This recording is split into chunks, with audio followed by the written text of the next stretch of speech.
I used to tell people lies so they would like me. Because I was so insecure. When you start to build yourself up and start to have the one thing that we don't have is confidence. Yep. Real, authentic. What did I learn from whatever thing I'm looking at that I know I could have done a better job, could have done different? Sure, there's a million things like that, but I don't sit there and think about them all day long. What I think is like... Think about yourself, man, because you're leaving so much on the table for the possibilities of what you can be.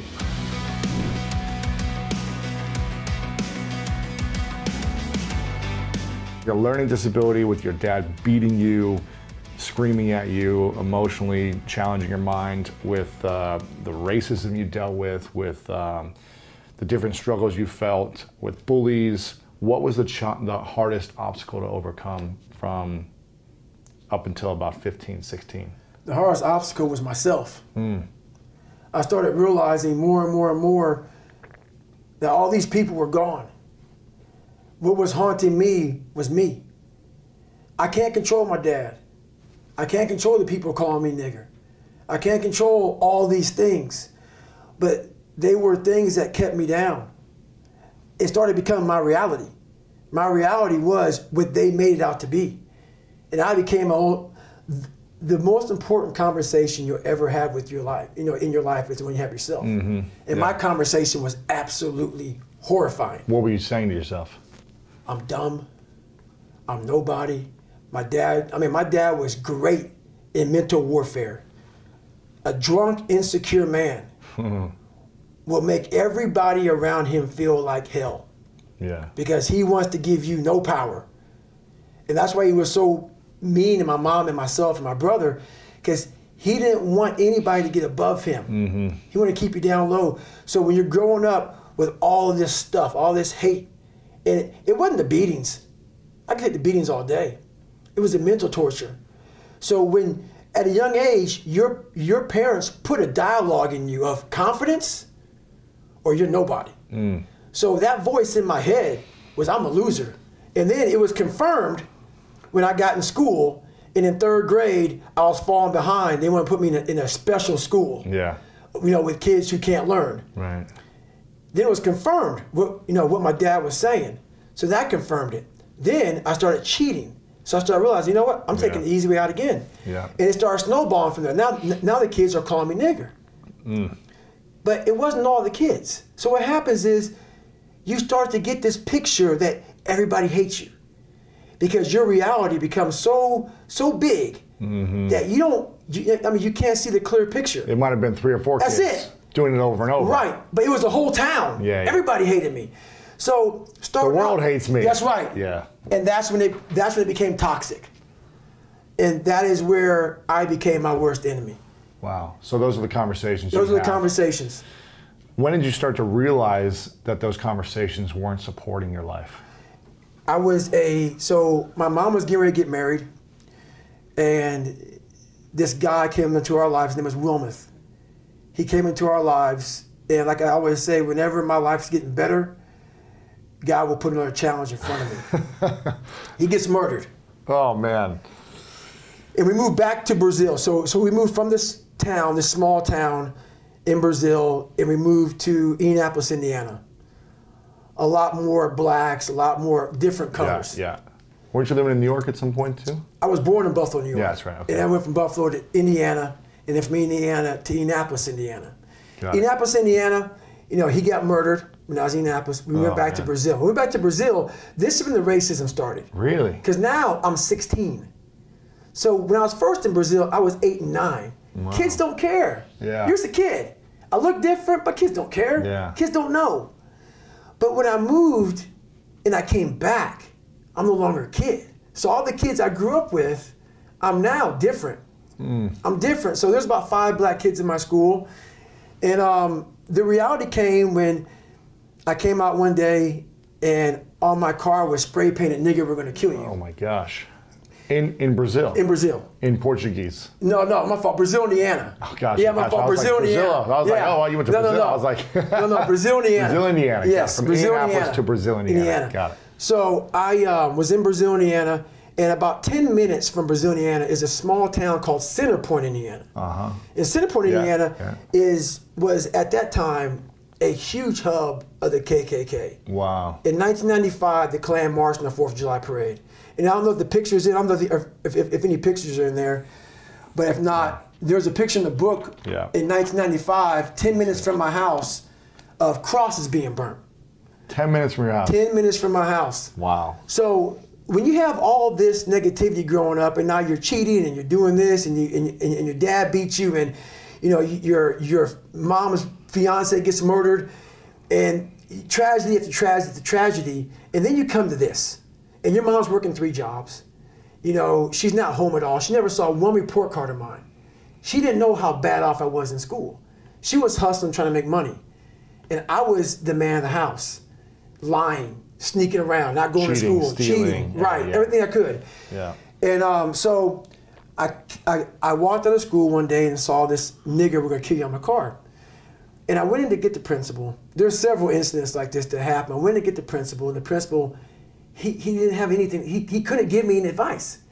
And I didn't want to tell my mom about it, because my mom was already bothered by my dad beating her down, and now her fiance got murdered. So I didn't want to bother her. The last thing on her mind. Yeah. She's like, I've dealt with this my whole life. Right. I didn't want to bother her with anything, man. So I kept everything away from her. So I'm in the car wash trying to scrub this stuff off, and I got home, and so happens 2 weeks later she gets a note from school. And the note says, your son is going to fail. He's not going to graduate. And she's like, what is this? And I had to come clean with my mom of all the years of me cheating, of all the bullying, of all this and all that. And she was such in a bad spot in her life that the best thing she could do was like, hey, you know, you're going to fail. You're going to fail school. Wow. And I was like, my God, man, like, you know, she was in a dark place, and I was in a dark place, and we were kind of on our own in the same house, but living different lives. And I realized at this time in my life, she was a great mom, but I was on my own. And that's when a real big change happened for me, so I said, I'm going to join the military. This is 17? 17, 8, you know, I wanted to go into the delayed entry program. And I went to take the ASVAB test, and I cheated. So that's what you knew. That's what I did. You're good. So I got my friend, because I walked into the recruiter's office, and the recruiter says, hey, you got to take this ASVAB test. Second I heard the test, I was like, man, oh, hang on a second. I can't test this in my life, man. I'm going to go. Can I come back tomorrow? Yeah. So I come back, and the recruiter starts handing these tests out. And I'm like, great, I'm going to sit with my boy. I'm going to copy off my boy. He had a different test than I did. Ooh. So I couldn't copy off him. Yeah. And that's when the light bulb hit on. So I failed this test several times. You failed twice? I failed it twice. I actually failed it. I failed it twice. And the third time, I said, Mom, I need help. Wow. And she said, we don't have much money, but we can afford a tutor for 1 hour a week for 6 months, because this is my last time taking the test. And so I had to learn. So I had a 3rd grade reading level. I'm a junior in high school. Yeah. So I had 6 months to learn all this stuff. And I only had a tutor for 1 hour a week. So basically what happened was she would come in for an hour, and I wasn't picking it up. Any of it. I couldn't retain anything. Yeah. And it was so much to learn that overwhelmed me. So basically what happened was I realized I had to go by the store and buy spiral notebooks. And I had to literally write down every single thing repeatedly. Like, so what may take you an hour to learn, it took me hours, 6, 8, 9, 10 hours. I had to write the same thing down. Simple stuff. I hear you, man. So I started memorizing. Yeah. That's my life. So I had to memorize. Yeah. So I didn't really learn it. I could just recall it from writing it down so many times that on page 71, I remember seeing that. Yeah. And that's how I did it. And I ended up passing that test. Crazy. And I got in the military, so. It's crazy. Yeah. What was the greatest lesson your mom taught you growing up? Honestly, the greatest lesson she ever taught me is a lesson that she doesn't know how much she taught me, because she wasn't much in the teaching mode. My dad took her soul. But what I did as a young kid is I observed everybody. I wasn't really smart in the books, but I was real smart when it came to life. Yeah. And I was able to sit back and watch her mistakes. I was able to see how she struggled through life and how I don't want to struggle through life. And I was able to see, she never picked me up. The biggest thing she did for me, and this is the honest to God truth, and she doesn't even know she did it. When I would bust my ass, when I would fail, when I was at the bottom of the sewer, she never picked me up. She never gave me that cookie and said, hey son, you know, it's gonna be okay. She didn't have time for that. And sometimes she gets upset when I talk about my past because it paints her out to be not the best mom. If I had any kind of mom in that kind of environment, I would have never made it. Because she forced me, for whatever reason, she forced me to, you better figure this out or you're gonna be a statistic. Wow. And this is something that she didn't sit down and tell me. I realized this. This is the world that is in front of me.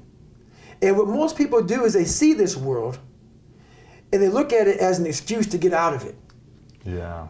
I started looking at it as this is the ultimate training ground for the rest of my life. I have all these valuable lessons, because if you look out in the world right now today, it's not a nice place, but I'm very prepared for it. Yeah, you are. I'm prepared for it. I'm prepared for all the failure coming my way. I'm prepared for everything my way. And that's the biggest lesson that she taught me by not teaching me, by never saying it's going to be okay. Yeah. Matter of fact, she told me the exact opposite. Life sucks. That's what she knew. And it was the truth. That was her reality. That was her reality. Yeah. And so I saw that. And so I started at that point in my life. I have a lot more failures, as you see in that book, but I started down the road of, instead of the path of, you know, least resistance, I started choosing the path of most resistance to prepare myself for the journey that was coming my way. Wow. And most kids don't prepare themselves for the most resistance. No. They want to get out of things. They want to get out of things. Get off the hook. Right. Don't put in the extra reps. Right. They want the easiest path to get to the top, right? Right, exactly. Huh. You know, I look at my life as like, you know, in here you talk about like really diving into pain and like embracing pain and looking for the pain. Right. And I think there's like there's a safe pain and then there's probably an unsafe pain of just like jumping off a building and, you know, whatever, and trying to land on 20 floors or something. It's probably not the safe way to do things. But doing 200 miles of endurance running is like a different way of pain, of looking at pain. And that's what I've been looking for my whole life, is like finding the pain. And I talk about like do something every day that's painful. Right. In a good structured environment. And you've been doing that for the last couple of years now. It's like you work out every day, you haven't missed a day. Been doing it for the last 20 years of my life. 20 years? Or did they say 2 years? No, 20-some years of my life. 20, every day you work out. So I used to take one day off a week. I used to take one day off a week. For the body to recover, right? Makes sense. But that one day off was an active recovery day, where I would get on a trainer and ride for like 2 hours. Wow. But at a zone 1 heart rate, very low heart rate, and I replaced the carbohydrates in my body while I rode, because the best way to recover for me is to do something at a very low heart rate, because therefore your blood's flowing through your body. Yeah. As your blood's flowing through your body, refuel it with the nutrients, because then your blood's flowing, the nutrients is going through all your cells in your body. All that glycogen is now flowing at a low heart rate. So it's not burning it, it's refueling it. Yeah. So every Sunday used to be that. And it kind of snowballed into, as human beings, we believe, like so many people, before I give them a workout plan, they're talking about recovery. Everybody that hears me speak, they want to go straight to recovery. Work out first. Work out first. Before you talk to me about recovery. How to recover, yeah. Work out first. We are always looking for, like whenever I talk to people, people take my words and they put it in a way to where they want to feel comfortable. This guy, you know, they want to put you in a box.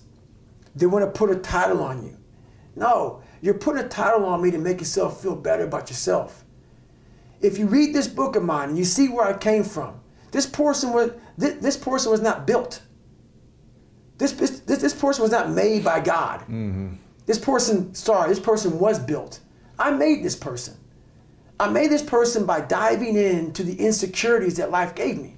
Because now they're yours. They're yours to own. If you're not smart, call yourself dumb. It's okay, because you are. But take that not as you're putting yourself down. If you're fat, call yourself fat. I used to be 300 pounds. we want to talk so soft to ourselves. We're looking for that recovery day. And that recovery day is everything in your life. Everything in your life is a recovery day. We're looking for it. It's not coming. It's not coming. Get over that recovery day. And that's the mentality I took with me. And what happened through that process was all the frivolous things of life started to float away. I used to tell people lies so they would like me. Because I was so insecure. When you start to build yourself up and start to have the one thing that we don't have is confidence. Yep. Real, authentic confidence from hard work. Everything else goes away. You no longer look to other people for your self-esteem. Validation. That's right. Yeah. You now know. I walk in a room now and I know the hours and years and decades I put into David Goggins. That's something, it's not on the wall. It's not a trophy on the wall. It's not a medal around your neck. It is actually a feeling in your heart. And people go, why don't you ever smile? I don't have to. Yeah. Yeah, I do have a stoic look on my face. I'm a very focused person. But the feeling I have in my soul and in my heart, that's why I don't need to smile. I don't need to smile. I don't need you to look at me and say, oh my God, you look happy. Because half of us aren't happy. We're giving you something that we think you want to see. I don't do that anymore. I don't care how you perceive David Goggins. Because through my journey, I figured out the one piece I was missing. I thought it was cars. I thought it was women. I thought it was money. I thought it was everything. The one piece I was missing was me having the courage to face myself. And once you do that on a daily basis, it's not about the running. People are going to be, you asked about working out. Where I got my work ethic from was the hours I had to spend learning this. When you sit down and you're not smart, and you have a disability, and you still want to be at the top of your class, I didn't want to just get by. When I realized that I can learn through hard work, and I can beat the valedictorian in the school, but I got put in 10 hours more a day than he does. You know what kind of strength comes from that? When you're sitting down, that guy, that valedictorian studied for an hour, and you know I caught you. I caught you, and I am dumb. But I have the work ethic to catch you. That's where David Goggins got really invented. Yeah. Was at a kitchen table with 20 spiral notebooks that were empty. And then 3 months later, they were full. And when you can go through that, I still have them in my storage unit. You go through these spiral notebooks of your life, and you realize this is how I learned. This is unbelievable. There's no miles. It's not about the miles. It's that. Having a discipline every day to say, for me to learn this one math problem, it's going to take me 10 hours. Wow. And that's where and you realize through hard work, you can outwork anybody, no matter how badass they are. But that's the part people don't want to dive into. Yeah. When someone's lacking confidence in themselves, what's the answer you would give them if they're like, how do I gain more confidence? It starts with yourself, man. You got to start diving into those things that you are afraid of. You don't gain confidence by going to the spot that makes you feel good. It's going to be a false reality. And the second life gives you that challenge, all you want to do is go back to what made you confidence or what gave you confidence. Is that happy spot? No. What gives you confidence, what gave me confidence, was spending years at a kitchen table trying to learn how to read and write on my own. Realizing I can't learn the way you learn. I can't. But I can learn. What gives you confidence, not being afraid, is overcoming the fear. I used to stutter severely bad. So right now, I don't know how many people are going to watch this. You know what gives me confidence? Is knowing I no longer care if I sit here and start stuttering to you. Yeah. That's what gives me confidence, is facing these things, overcoming them. And maybe not overcoming them every day, but facing them and facing them and facing them. Pretty soon like this, you know what, man, this is where it's at. It's not in that comfort zone. It's in the discomfort zone is where my confidence is getting built. That's where it's getting built. But people want an easier answer. Yeah. There has to be an easier way. There's not. I'm sorry. I searched for it my entire life. You cheated, I did. You lied. I lied. I did everything. And I still felt empty. I coach a lot of people nowadays, billionaires, who call me on the phone and say, man, I'm still missing something. It's because they did what they were good at. And they had this beautiful family, 2, 3 houses, cars, everything. Has everything in the world. On the outside looking in, like, my God, man, how can you be unhappy? I walk around with a backpack with all my stuff in it, and no car. Right. And I walk around, happiest person in the world. Have nothing, happy as hell. It's because I found out the whole key to life. It's not in all that. You have to face yourself. So many people live to be 100 years old, and they die miserable, having everything, because they never examined. I call it my live autopsy. You never examine this.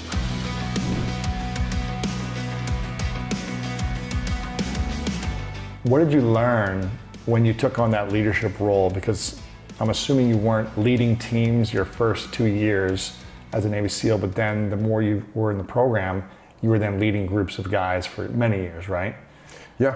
What was the biggest challenge for you from going as a, I want to say a follower, but as a team member into then transitioning into a leadership role of leading the team? What was the biggest challenge for you from that transition? From team member to player coach, let's say. Yeah, well, you're like not wanting me to call me a follower. Well, when you get into the SEAL teams and you're a new guy, you're absolutely following. Right. You don't know what you're doing. You don't understand the tactics. And so there's other people that have experience. You're listening to them. They're teaching you. Mm-hmm. And then as I got older and more experienced, and eventually I did move into leadership positions and became an officer in the SEAL teams. And then it was my time to step up and lead. And the amount of lessons that I learned are countless. And that's what I ended up writing a bunch of books about. I ended up writing a bunch of books about those leadership experiences that I had. The right out of the gate, when you ask me what I learned, one of the most important things that I talk about all the time is you're going to get humbled, and you need to be humble. Right. Because you as don't a leader? Well, absolutely. Yeah. As a leader, especially you step up into a leadership position, do you know everything? No. No, you don't know everything. If you act like you know everything, you're going to get eaten alive. Humbled quickly. You're going to get humbled, and not only that, but your troops are going to look at you and say, "Why are you? Who do you think we are? Do you think we're stupid?" So you're acting like you know everything. We actually know you don't know everything, and you're acting that way. So their respect for you goes down. Whereas if you just say, "Hey, look, I just got into this job. I'm going to do the best I can. I don't know everything. My mind is open. I'm here to listen. I'm here to learn.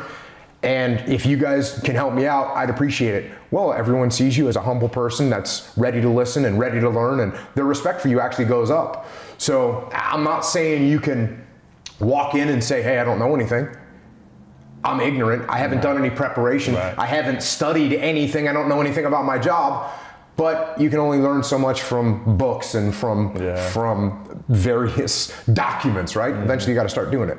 So that's what I learned. Number one, you got to be humble. Yeah. How long were you a leader of teams? So I was enlisted in the SEAL teams for my first 8 years, and then I got a commission and became a SEAL officer. Okay. And how many years were you an officer for? 12 years. 12 years. What was the most humbling experience you had as a leader in all 12 years? And was the 11th and 12th year easier than the first and second year as a team leader? So most humbling experience, the most humbling experience you're going to experience on the battlefield is if you have your guys wounded or killed. Yeah. And when that happens, there's nothing that's going to be worse than that for you as a person. Right. Because you feel responsible, you feel like it was your job. It's not just you feel responsible, you are responsible. Yeah. You are in charge. And so when someone gets wounded or killed, if you're not shouldering that burden, then you're lying to yourself. So that's number one. The story that I wrote about in Extreme Ownership, the opening chapter of Extreme Ownership is there was a blue on blue, a fratricide, meaning friendly forces killing friendly forces. And that happened when I was on a mission. It was actually a group of my SEALs with some Army soldiers and some Iraqi soldiers in a position, and in a sniper position, and they got basically attacked by a friendly Iraqi element. Your guys did? Yes, got into a gunfight with them. One of my guys killed an Iraqi soldier, wounded a couple more Iraqi soldiers. One of my guys got wounded. It was A nightmare, because it's horrible. You're on the same side. You're on the same team. Yes. So, yeah, and I was the guy in charge. Wow. So you want to talk about humbling? That's humbling. All these, you think you're so good, you think you've got tactics mastered and all that stuff, you think you're great at planning and all those things. And I wouldn't say that I thought that, but I definitely thought I was competent. And so when that unfolded, it's like, oh, guess whose fault this is? It's my fault. Wow. Where do you go after that? How do you go back to a confident place of being able to lead people? Because you've got to have some confidence too. You can't just be, concerned that something wrong is going to happen all the time, right? So how do you transition back into a confident place? Number one, take ownership of what went wrong. Extreme ownership. Take extreme ownership of it, right? Because it's the same thing I just said. If that would have happened and I would have said, hey guys, that wasn't my fault, it was his fault and his fault, people would have looked at me. They know the truth. The truth is I'm the guy in charge. So everyone's respect level for me would have gone down. And their confidence in me would have gone down. But when I go in and say, hey guys, look, this is what went wrong. This is my fault because I'm the guy in charge, and this is what we're gonna do to fix it. Well, now everyone says, okay, well, he's taking ownership of the problem and he's actually got some good solutions to make sure this doesn't happen again. Their confidence and the respect for me goes up and we can move forward. Right. How often did you have to take extreme ownership? Every single day. Every day? Oh yeah, of course. Wow. Of course. The minute that you're blaming anyone else for things that are going wrong, the moment that you do that, think about what it does to you. Think about what it does to you. Mm-hmm. If I'm walking, if we go on a mission and something goes wrong and I go, that wasn't my fault, well, what am I doing to fix it now? What am I doing? Right. I'm not doing anything. Nothing. Just blaming people. Because I don't think it's my fault. So I'm not going to change anything. Well, then we'll make that same mistake again, and then I'll say that wasn't my fault, and we'll never make any progress. Whereas if I say, hey, this was my fault, here's what I'm gonna do to fix it, then we fix the problem. And by the way, when I point my finger at you and I say, hey, this was your fault, what's your reaction to that? Defensiveness? Yeah, you're gonna get defensive. Yeah, of course. And then what are you gonna do? No, it wasn't. I'm blaming this person, that person. They dropped the ball here. Jimmy did that. Johnny did this. Yeah. And what are they all going to do? Pointing back to you. So now what do we end up with? We end up with no solutions. No one taking ownership of any of the problems. The problems never get solved. We never progress. So how many times did you take extreme ownership of something that technically wasn't your fault? There is no thing. There is no thing. There is no thing. So you'll take ownership of everything, even if it wasn't directly. This is a question, a comment that I get from my consulting business, right? We work with business leaders, and someone will say, "Yeah, I get it," but what should I do when it's really not my fault? But it is your fault. It's like, oh yeah, I have yet to have somebody stump me with a question when I say, no, if you're in charge of something and something goes wrong, it's your fault. It's all your responsibility. It's all your responsibility. Because if I'm in charge of a platoon and one of the machine gunners that's 4 or 5 levels below me in the chain of command and is on a position that I'm not even at, right, and he shoots his machine gun in the wrong direction towards friendly forces, whose fault is that? It's your fault. Yes, it's my fault. I didn't train him well enough. Mm-hmm. I didn't make sure he understood his fields of fire, where he was allowed to shoot. I didn't make sure that he was being monitored correctly by his fire team leader to make sure that they all knew what was happening. And at the end of the line, if he's not competent and capable of doing his job, it's my fault that I let him be in that position. Right. So no matter what happens, it's my fault. So what do you tell CEOs or leaders of big companies that have multiple lines, underneath them, that don't have the time to train them personally, but they have someone underneath them to train, who's training them, who's training them? How do you coach those individuals? It's real easy. The guy says to me, hey, we failed this project. And I said, oh, why did we fail that project? Oh, because of Bill, the frontline manager. Oh, okay, who's in charge of Bill? It's Mike. Oh, okay, who's in charge of Mike? Fred, who's in charge of Fred? The leader, the CEO, yeah. I am. Yeah, that's right. You're in charge of Fred. So that means you need to make sure that your intent is felt all the way down through the chain of command. How do we do that? That's leadership. This is why I have a consulting business, because this is what you have to do. Yeah. Because the larger a company gets, look, when I'm in charge of 8 people, It's easier. Everybody knows what I'm thinking. I see him every day. I can sit in one room and talk to him all face to face. On the battlefield, you're in charge of a fire team. A fire team has 4 or 5 people in it. Even in combat, you can control 4 or 5 people. 8 people, you actually can't control anymore. In a firefight, you can't control 8 people. That's why the Army, the Marine Corps, around the whole world, it's like 4 or 5 people in a fire team. That's what the base unit is. Wow. In the corporate world, you can handle a little bit more than that because there's no explosions happening, there's no gunfire. Yeah. So you can control 8 people, 10 people, something like that. That's kind of what the normal corporate structure breaks out as. But the bigger you get, the more you have to rely on those subordinate leaders to spread the word, to understand what the mission is, to understand what the end state is, to understand why they're doing what they're doing. That's what you have to do as a leader. And when you do that, there was plenty of missions that I went on where I was the ground force commander in charge of 30 or 40 SEALs or 100 SEALs and Iraqi soldiers combined together. Plenty of operations like that. You know how many people I talked to? I would talk to 3. Right. I would talk to the 2 platoon commanders and the mobility commander. Yeah. And everybody, and then they would talk to their 2 or 3 people, and then their people would talk to their 2 or 3 people. So how do you get that message across to hundreds or thousands if that's in your organization? There's a bunch of different ways. So in a big organization, this is something that we come across. I mean, we work with companies. I think the biggest company we worked with is 167,000 employees. 167,000 employees global, right? So they're all over the place. So how do you get the message? Well, there's a bunch of things that you have to do. Number one, you have to make sure that your message is simple, clear, and concise, right? You gotta communicate in a way that even that frontline trooper can understand what you're talking about. Now you have to translate that up and down the chain of command, because if you're my chief operating officer, obviously the level of detail that I go into with you and the chief financial officer, that's going to be higher. You guys need to, we need to be in a deeper level of conversation and understanding.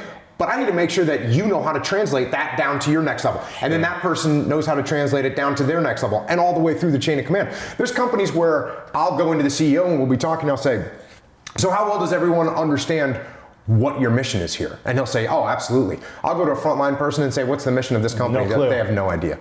They have no idea.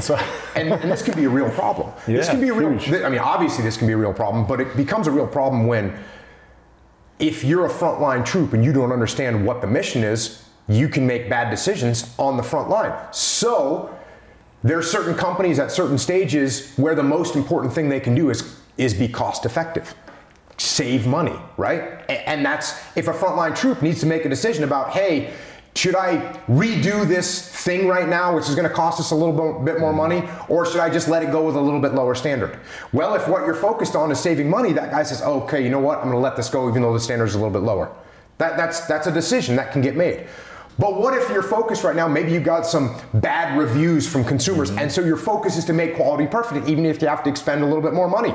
If the frontline troop knows that, he goes, wait a second, this isn't quite where we want it, so he redoes it, it costs a little bit more money, but we're now achieving the mission at that time. And guess what? As you can probably figure out, the mission changes because we will work with a company where what are they trying to do right now? They're trying to maximize profits for this quarter because they're going public and they need 4 quarters in a row or 6 quarters in a row where they see that increasing.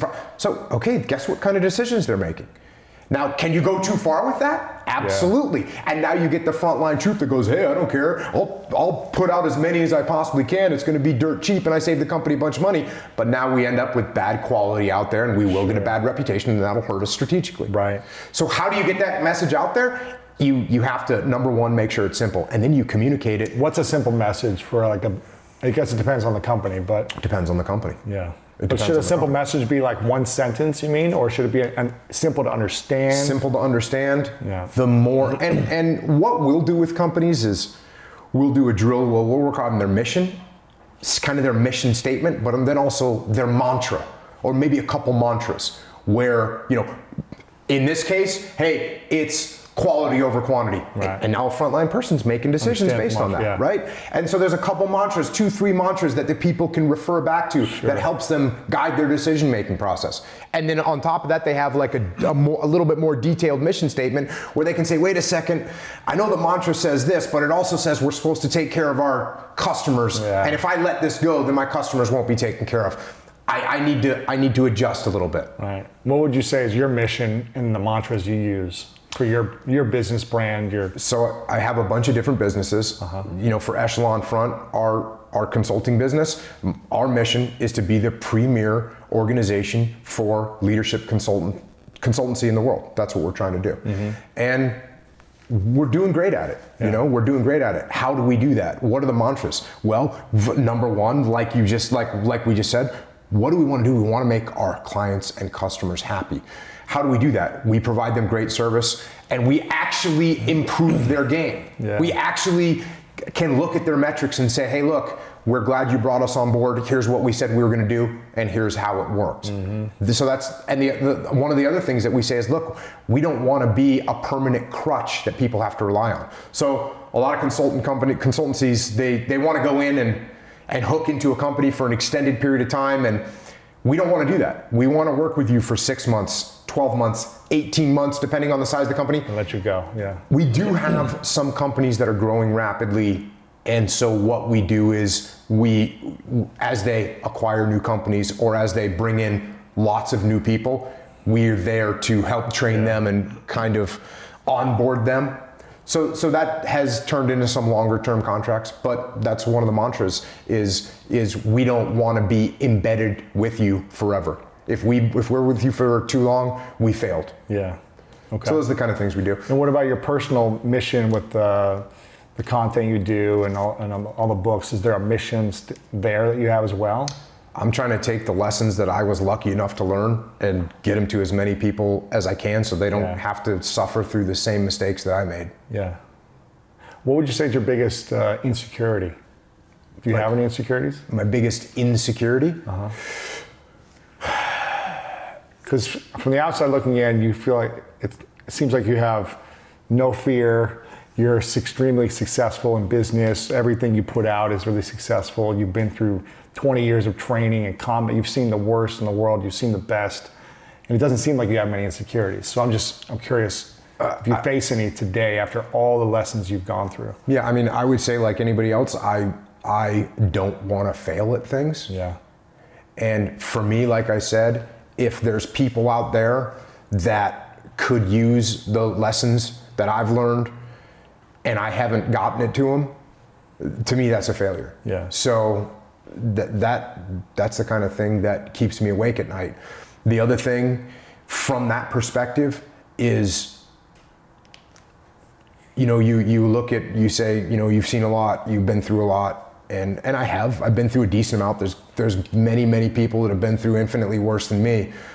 But, you know, for what I'm insecure about, for what I worry about, is I worry about missing out on opportunities that I have because I got friends that will never get the chance to execute on opportunities because they didn't come home. And so for me to squander any moment, any second of my life, my life is a gift, your life is a gift. I know that for a fact. And for me to squander that is something that definitely haunts me. It haunts me every day, and I won't let it happen. Yeah, because I'm assuming you had a lot of friends that didn't make it back, or people you were with or trained, or... Yeah. All of the above. So do you feel like you have this responsibility to make sure you take on every opportunity, or the opportunities that come to you, you've got to at least give them your best shot, even if you kind of quote unquote fail at it? Well, yeah, I mean, there's a what you just said, I mean, even you know, as you said it, it's an unrealistic statement. Hey, every opportunity that comes your way, I'm going to take on. No, that's not true. Every opportunity that I have, prioritize and execute, you know, which is one of the laws of combat. Right. It's like, hey, you're going to get opportunities, but I'm going to look at them, assess them, and move forward. But really, I'm talking about the real things that I'm trying to do, that I have the opportunity to do. I'm going to do them to the best of my ability. Yeah. Is there anything you regret in your 20 years of being a SEAL? I mean, you're always going to have regret. Is there anything that you still hold on to, that you haven't like processed and let go of, or been okay with, I guess, like the regrets that you dealt with? You know, I don't spend a lot of time with regret. That's good. You know, because there's not much that you can do about it. Yeah. It's happened. Something, yeah. So what the way I look at regret is, what did I learn from it? What did I learn from whatever thing I'm looking at that I know I could have done a better job, could have done different? Sure, there's a million things like that, but I don't sit there and think about them all day long. What I think is like, hey, here's the lessons that I learned from them. I won't make those mistakes again and move forward. Yeah. Was it challenging, because you have 4 kids, did you say? 4 kids. 4 kids. Was it challenging at times being a father and going off to war and thinking about kids and missing out on kids? Was that challenging for you? Or did you know this is what I signed up for and it's all going to be okay? I'm going to come home eventually and spend more quality time with them? Or did you struggle with being a father and being away a lot at the same time? Yeah, when you have kids and you go away to war and you don't know if you're going to come back, that's horrible. How do you handle that emotionally or mentally? I think I did a lot of compartmentalization. Really? And so, like, here's for instance, I was in Ramadi, my last deployment to Iraq, and my wife asked me to send a picture of where I slept at night. Because my kids, she said, oh, the kids want to see where you're sleeping. We were in an old regime kind of palace on the wall, not quite a palace, but a mansion. And of course it's all now boarded up and there's sandbags in the windows and there are machine gun nests on it and the whole 9 yards. But that's where we were living, you know? And I had a little bedroom in there with a plywood bed that, you know, we'd built, and there was some kind of a crappy mattress on it. A little cushion, yeah. Yeah, but that's where I slept. And so I was going to take a picture of it so I could send it to my wife on an email. And when I took the picture, I looked at it and I realized that there was something wrong with the picture. So I opened up a drawer, pulled out a little file, a little folder, took some pictures of my wife and kids and put them up around the bed. Wow. And then I took a picture of it, and then I took all those things back down, I put them back in the folder, I put them back in the drawer. Because the last thing I needed to be thinking about while I was away on deployment was thinking about my wife and kids. Wow. What I needed to be thinking about was the guys that were with me, that were counting on me to make the right decisions. And so I didn't want to be thinking about my wife and kids. So I compartmentalized them. I would talk to my wife maybe once a week, call her, check in. I would tell her everything's great, everything's fine. And she would tell me the same thing, you know, doesn't matter what was going on at home as far as she was going to tell me. You can't be worrying about her. She didn't want me worrying about her or the kids. So as far as I knew, everything was good, and as far as she knew, everything was good, and that was what seemed to work well. Wow. Did they teach you that, or is that what a lot of SEALs did, or is that just kind of I think some, and not just SEALs, but I think most human beings will figure that that's probably the best thing to do, is focus on your job at hand and put those thoughts and feelings aside.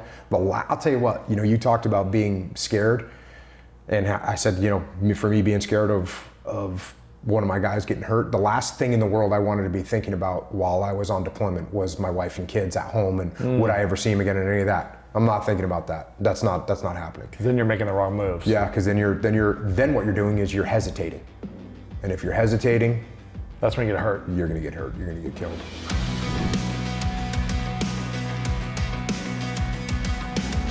What's your biggest insecurity today? I'm not to be arrogant, I don't have one. What was the last one you had, and when was that? The last one I had was probably still me, still living, because I always talk about I pay rent. So we used to live in a $7 a month place when I was growing up. Is this in Buffalo, or is this? This is in Indiana. Yeah. So like we had a lot of money in Buffalo. And when my mom left my dad, we went to nothing for a period of time before she got on her feet. Right. And that $7 a month place used to be, it was who I was. I was no one. I was in the sewer. My mom went there. I had nothing. And you always feel like you have nothing. I'd achieved so much. I was a Navy SEAL. I'd gone through Ranger School. I've gone through Delta Force selection training. I've done so much. I run 200 miles, pull-up records, everything. Learned to read and write, became pretty intelligent. And I still was like, man, what is wrong with me? It wasn't until I got real sick, and I talk about in the last chapter of that book, I got real sick, and I was about 38 years old. I'm 43 now. And my life got real quiet. I went from running 205 miles in 39 hours to I couldn't get out of bed. The doctors couldn't figure out what was wrong with me. But once again, it was the best thing that ever happened to me. Why is that? In that moment when my whole life changed, I went from a guy who worked out every day, trained every day, to a guy who couldn't get out of bed. My life was taken from me. The one thing that kept me going was my training. Now you didn't have that. I didn't have anything. Now you just had to sit alone. Alone. And not train. And that's what changed me. And that's when I realized I hadn't taken time to think about what I'd done in my life. You hadn't reflected yet. I hadn't reflected. I'd done all these things, but there was no finish line.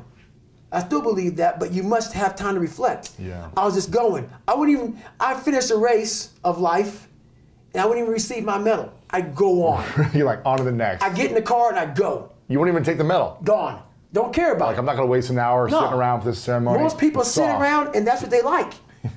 They need the ceremony if I accomplished something. The validation. I haven't done anything. Let's go. Let's go. Let's go. I'm just getting started. I'm just getting started. That's right. When I started figuring out life, that I was leaving so much in the tank. I call it my 40% rule. Yeah. I was leaving so much in the tank. Once I realized, my God, man, I was this dumb, fat kid being bullied, and now I'm a 180-pound person who lost 106 pounds in less than 3 months. Learn to read, learn to do this, learn to do that. I was like, I need more. I was fueling my mind with everything. And I never took time to say, my God, you came from this hell, and you're here. So those insecurities, and this is how I explain it the best way. SEAL training became pretty hard, and a lot of guys weren't getting through it. So they designed a SEAL prep program. Like a boot camp for the boot camp. That's right. Yeah. And it was 2 months. In my last 2 years before I retired from the military, they sent me there to train these kids. Wow. To get ready for 18, buds. 19, 20-year-olds, yeah. Young kids. So when they get to Navy SEAL training, man, they were physical studs. They were running, swimming. I mean, they were hybrids. Wow. But they get to buds, and the same amount of people would quit. Why is that? This is why. We were training bigger, stronger, faster quitters. It's not about... Not the mind. That's right. We weren't diving into the sewer. Everybody's got a story. We don't share it on social media. We share our nice life on social media. We all have a dungeon. I'm just willing to talk about mine. Yeah. Most of us aren't willing to talk about it. I'm willing to talk about my dungeon. I wasn't getting into the dungeon of these guys' minds. I wasn't building that so-called mental toughness. Mental toughness isn't something that you sample. It's something that you live in every day. So when something hard would happen to these kids, like in Hell Week, it would draw on something that made them very insecure. And they look for comfort. Whenever hardness comes, and you don't know what it is, it may be different for you than it is for me, but you go back to your insecurities. And then when you go back to your insecurities, you then look for comfort within those insecurities. And we all look for that cookie that your mom used to give you when you were sad, when you were sick. We look for our wife or our husband. We look for comfort. It's in those moments you must retrain your mind to think differently in hell. I wasn't training them to do that. Why weren't you training them? I wasn't training myself yet because at that time, I was doing what I was told. These guys need to meet a standard. Physical standard. A physical standard. The physical standard is not what they need to meet. It's a mental standard you must meet in life. So going back to when I was sick, I was hitting the physical standards. I wasn't meeting the mental standard. The mental standard is you must know how far you've come. Wow. I had come 8,000 miles from where I started. But if you never know that, you're still in the $7 a month place. When I was sick, I was able to slow it down and reflect back on my entire life. And in that bed, when I thought I was dying, because that story is long, that sick portion of my life is long, I didn't care if I died or lived. Wow. Because I was, for the first time in my life, happy. Wow. and at peace. Because I reflected back on where I started. You said, wow, I have come a long way. That's right. And no one saved me. It wasn't like someone came down here and guided me through life. When you figure this out on your own, the amount of pride and dignity and self-respect you have.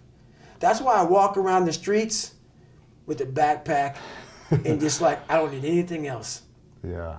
You figure it out by going inside yourself, by callousing over the victim's mentality. You're always a victim, even if you have everything in life, until you realize what you've achieved. You have to first realize what you've achieved. And my mom has accomplished so much in her life since my father, but she hasn't done that one step. Really?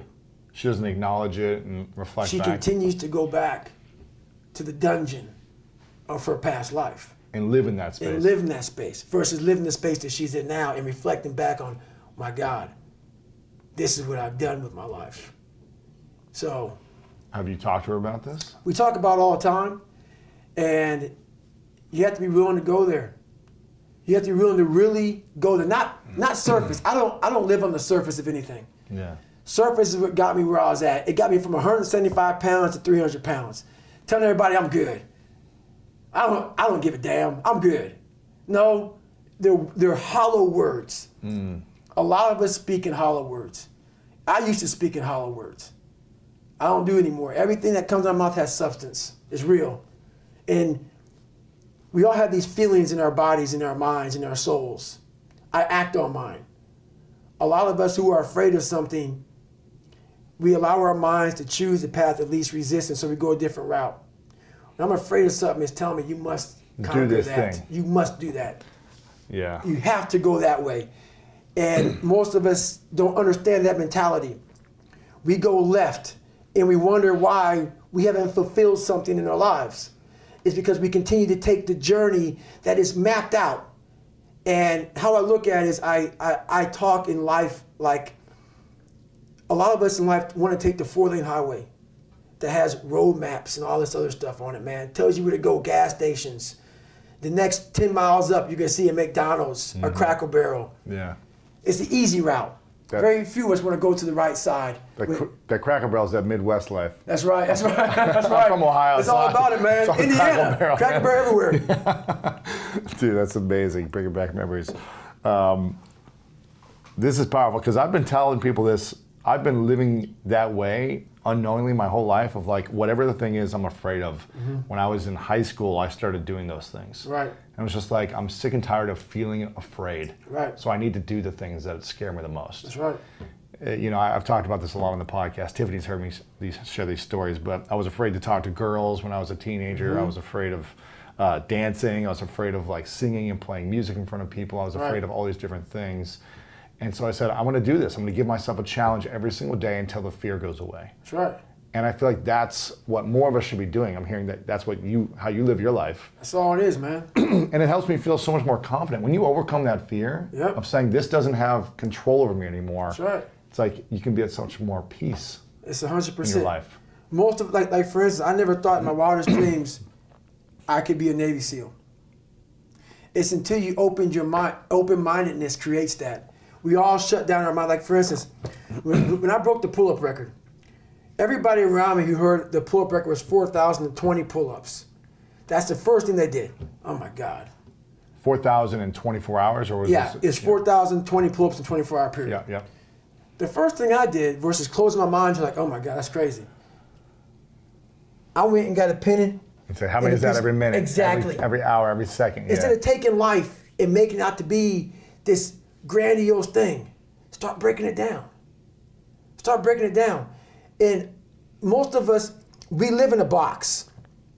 And we don't want to go outside that box at all, ever. Outside that box is all these possibilities of life. But what we do is we shackle our mind. We are a prisoner in our own mind that this is all I can do. This is all I'm good at. And we take away the possibilities of you could be this, you could be that, you could be all these things. And I never thought at 300 pounds I could be Navy SEAL. Wow. So if my mind was shackled, me and you would never meet. There'd be no book. Right. There'd be no book. Right. There'd be nothing. So What people don't understand is that they live for themselves, not knowing that you have the power within yourself to change millions of lives by facing life, by facing yourself. And through that, I would die never knowing that I had the power to change millions of lives. And what haunts me the most, people ask me, what haunts you the most? What haunts me the most is that if I would have died at 300 pounds, let's say I was 75 years old, I got to heaven, and God has a chart like that on everybody's life. God knows all, let's say that. I don't care what you believe in, doesn't matter. I'm not judging anybody. But let's say my thing is God. You get to heaven, I'm 300 pounds, I sit down, I was a cockroach Terminator my whole life, and we're sitting down just like this. You're God and I'm David. And he gives me that chart, and he says, look at this. Now I'm looking at this chart, and on the chart it has all these different things, but my name's on it. But these things aren't me. I was gonna change the world. I was gonna set records. I was gonna be a Navy SEAL. I was gonna be all these things in the military that I accomplished. You're gonna get the VFW award. You're gonna be honored here, honored there. And I'm like, God, this isn't me. Like it says David Goggins, I was an Ecolab guy. I sprayed for cockroaches, and I'm 300 pounds. It said here I'm 185. It says here I got a bachelor's and a master's. It says all these things. And God goes, no, that's who you were supposed to be. Wow. My biggest fear in life is if there is a final resting place in this world, and there's a final judgment, and you talk to something much bigger than you. I don't want to sit down and have a conversation with someone, with something that says, you're in heaven, this is what you should have been on earth. And are you really in heaven now, or are you in hell? Thinking about how much I left on the table for fear, for not willing to go over the wall, and over the next wall, and over the next wall. So in my mind, I believe that. And God knows all. At least I believe that. I want God to be up there right now as we're speaking, writing stuff down, saying, my God, he exceeded even my expectations. That's how I live my life. I now know that there is no cap on the human mind. There's no cap. We cap it ourselves. Wow. Is there a cap on the human body? That's right. Is there one?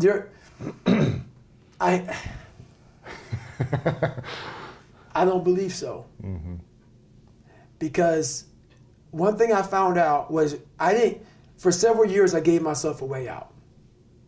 When you were 300 pounds? When I was 300 pounds, when I was, all the way up until I was 24 years old. I would climb a mountain, I'd fall back down. I start climbing, I fall back down for the first 24 years of my life. I went to my first Hell Week, my second Hell Week, and then my third Hell Week came in SEAL training, and the CEO, Captain Bowen, looked at me. I'm on crutches, I'm all jacked up. He says, hey, this is your last time you're gonna go through buds. This is it. I had several stress fractures. I had double pneumonia, I was jacked up, and he gave me a few months to heal. And he said, this is your last time going through. I shouldn't even let you go back through. Wow. I started Navy SEAL training with stress fractures. Stress fractures, That's not shin splints. That's hard to finish. Stress fractures. Starting the hardest training, arguably the hardest training in the world with stress fractures. And this is when I started to not put a cap on the body, if the mind is there. Every morning I would wake up at 3:30 in the morning, 4 o'clock in the morning, go to my dive cage, go in there before anybody saw me. I'd get duct tape, and I would tape from my forefoot all the way up to the mid of my calf, and I would put 2 black socks on. And so I ran not using the pivot. Oh my gosh. And I ran my hip flexors. So for the first 45 minutes to an hour, I was in absolute excruciating pain. But what motivated me through that whole process was the fact that this kid came from that. I'm in the hardest training in the world, in the worst shape of my entire life. What if I can graduate amongst these studs? Wow. All these guys around me are studs. They're stallions. They're gladiators in my class. They're all healthy. Most of them. They're not broken like this. They may have some, everybody's sick going through that training. Yeah. But if I can graduate, it would change everything for me. If I can start the hardest training in the world, broken, and graduate. So my mind fed off of that. You are now, from the weakest man, you are now the hardest man to ever live. If you can do this. If you can do this. Life is one big mind game. Yeah. And you're playing it with yourself. Is it true? I don't care. It got me through the hardest training, starting out broken. Where most people quit, I had just started. Wow. And when you take that mindset and you learn to flip that around, that's what made me powerful. And my body followed. And 3 months later, my stress fractures were healed by running on them. It's calcifying it, just like. I never had them since. I'm 43 years old. Wow. I ran 7,000 miles in 2007. Haven't had a stress fracture since. And I'm not saying to do that. I'm just saying that when the mind and the body connect, and you don't give yourself a way out. The only way out for me at that time was death. Wow. I'm going to be a Navy SEAL. Or I'm going to die. Or I'm going to die trying. Yeah. Period. And my body said, Roger that. We're going to get you through this. So when the mind gives it no way out, your body says, okay, I believe you now. I have to heal. I'm going to figure this out with you. We're going to do this. It's going to be the worst part of your life, but you're going to survive. We're going to survive. Wow. And as you hear in that 100-mile race I did, I started figuring out more and more and more and more about at the other end of suffering is a life that no one, and I'm not talking about go out there and kill yourself. Don't take these words and flip them and say, oh my God. No. It can just be uncomfortable. I call it suffering. Don't physically injure yourself. Yes. Not saying that. And then be out for 6 months. That's right. That's no good. That's no good. I'm not saying do what I did. Yeah. I was in a spot that life forced me. I had a choice. I had a choice to be this guy or the guy that's in front of you. I had choices. I chose this path.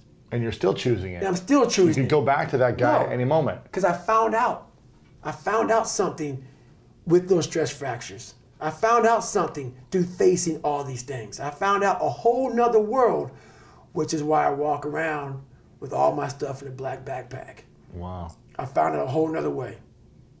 A whole nother way of no matter how far you get in life, you have to be able to go back to scratch in your mind at a moment's notice. You can never get so far beyond scratch. What that means is when you accomplish something in life, if you want to go back to scratch and go back to that $7 a month place where I once lived and visit that place for a long period of time, if you were here when you went back to scratch, you would now be here. Scratch is what makes you better. Scratch, friction, obstacles create growth. There's no friction when you're this far up in the game anymore. You think there is. When you achieve, that's right. When you achieve so much, the friction is minor. Because why? I'm sore. I'm going to get a massage today. I'm hungry. I'm going to eat today. The refrigerator is always full. So your comforts are now, so your discomfort is now very minuscule to your discomfort back here in the $7 a month place. So you have to go back to the total discomfort to then raise your level of where you're at now. I'm not saying stay there and stay there. Visit. Visit it.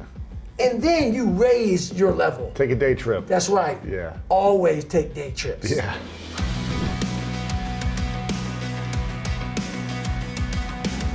How do you manage your own ego with the success you get? You know, you've had success in multiple areas of your career, from a SEAL to an author to a business leader to an executive coach and leadership coach.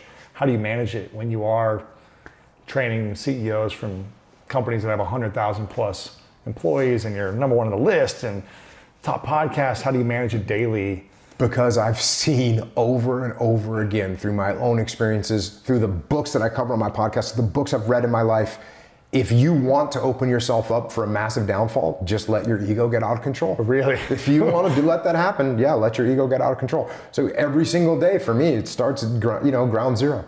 I've got to go forward with an open mind, with a humble mind, looking at the world. You know, it's classic. Like when I get asked a question, I don't think to myself, oh, I know the answer to this. And I get asked questions all the time. Yeah. And generally, when I hear a question, 99% of the questions that I hear, I've heard in some form before. Sure. But I don't go, oh, I've heard this before, I already know the answer. I say, okay, well, let me hear this. What detail is this person talking about?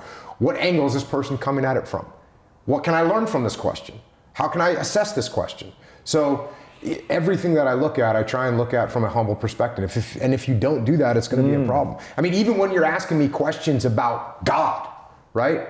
You're asking me questions about my beliefs. It's like, hey, here's my beliefs. I'm humble and I'm listening and my mind is open and this is what I've seen and this is what I can tell you about it. Sure. I'm not sitting here jumping up and down saying you should believe this or you should believe that.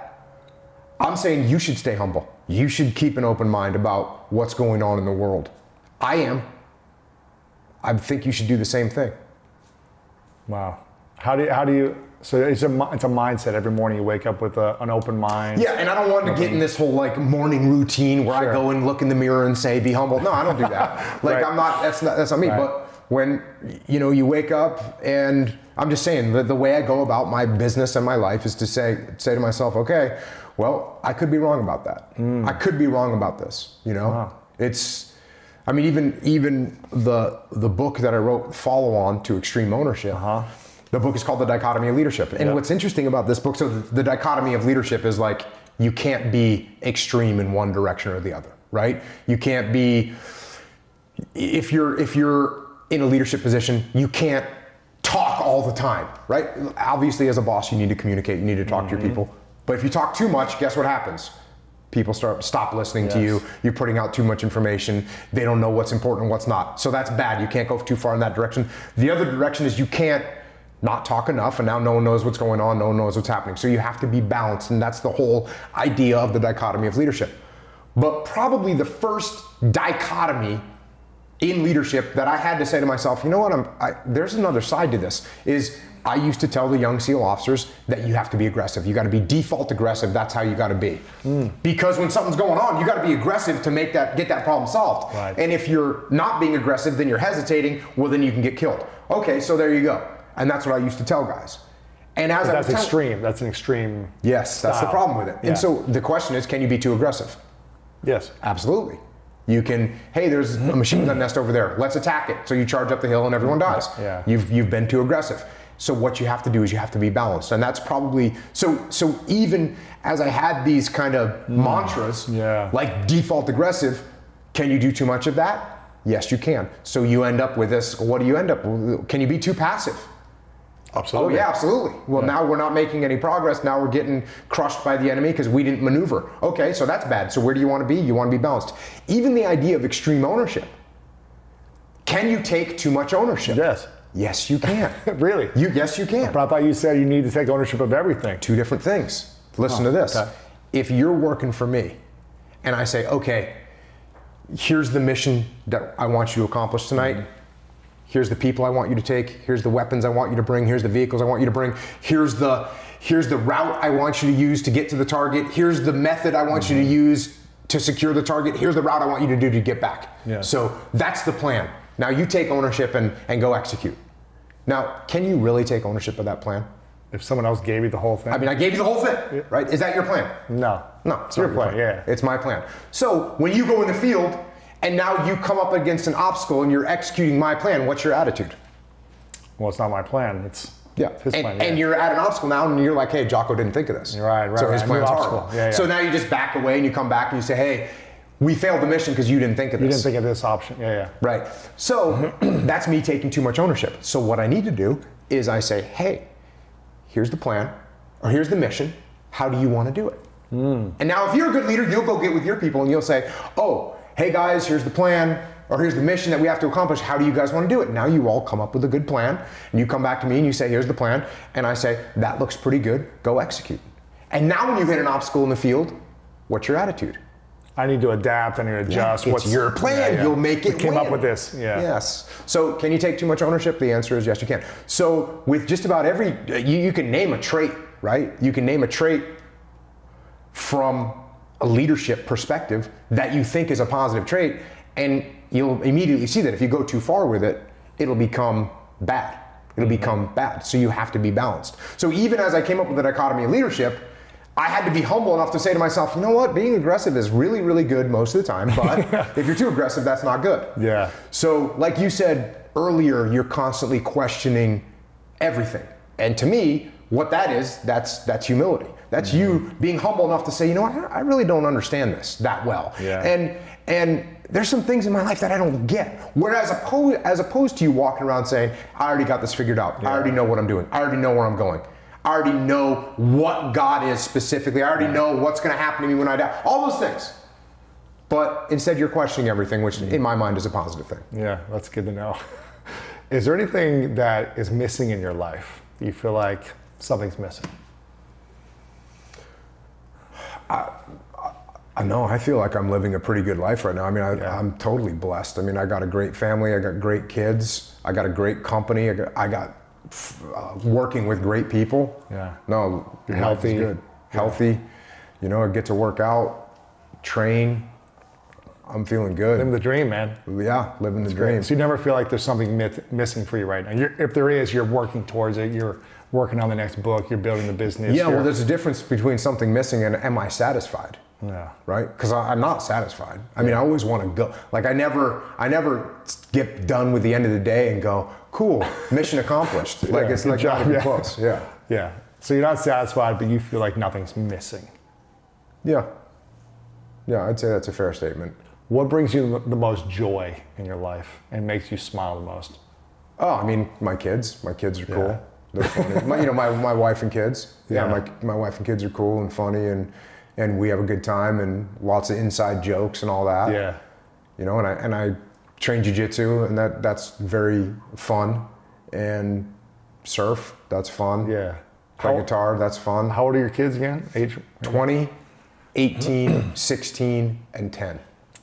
And what's the biggest lesson you learned about being about yourself being a father to them? Your kids are not going to be who you want them to be. You can't train them to be. They're going to be who they are. And you can give them some course corrections a little bit, but they're going to be who they are.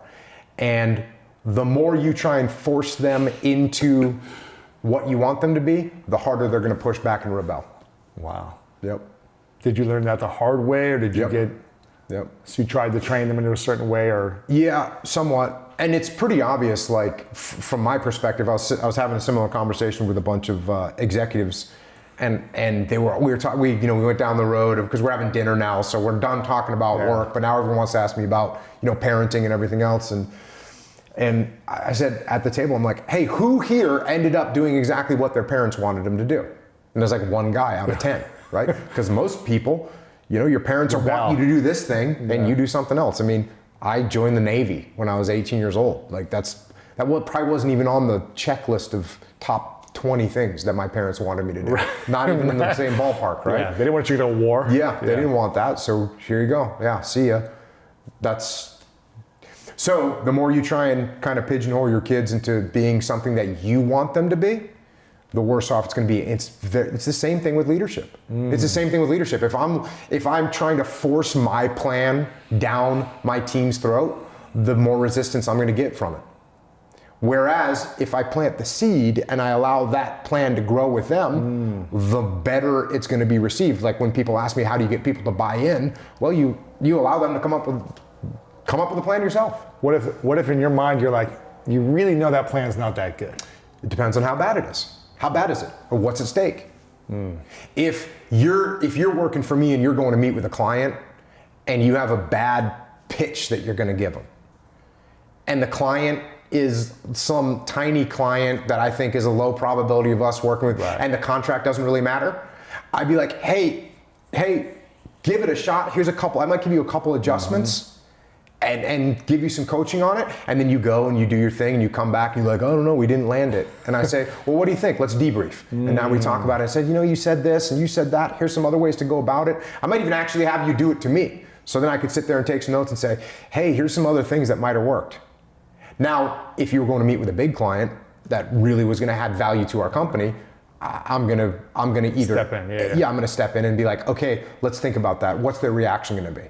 And by the way, that's when I'm not going to say, no, don't do it that way. I'm going to say, give me that, tell me that again, and let me give you some objections that you might hear from them. And all of a sudden, I'll let you come up with the solutions. Even though I'm sitting there going, yeah, what he needs to say is this. No, I'll let you come up with a solution. So then you're kind of going in there like you got this dialed. And then you're going to feel like you won, which you did. That's great. Which is great. It gives you more ownership, more respect in yourself, confidence, belief. How important is feedback for leaders? Getting feedback from peers, coaches, or employees, team members. Feedback is how you get better. Yeah. No feedback, no improvement. So if you're not humble, you're not looking for feedback and you're not listening to it. So if you think you know everything, you're not listening, you're definitely not asking for it, and even when it gets told to you, you don't listen to it. Yeah. So feedback is built upon being humble.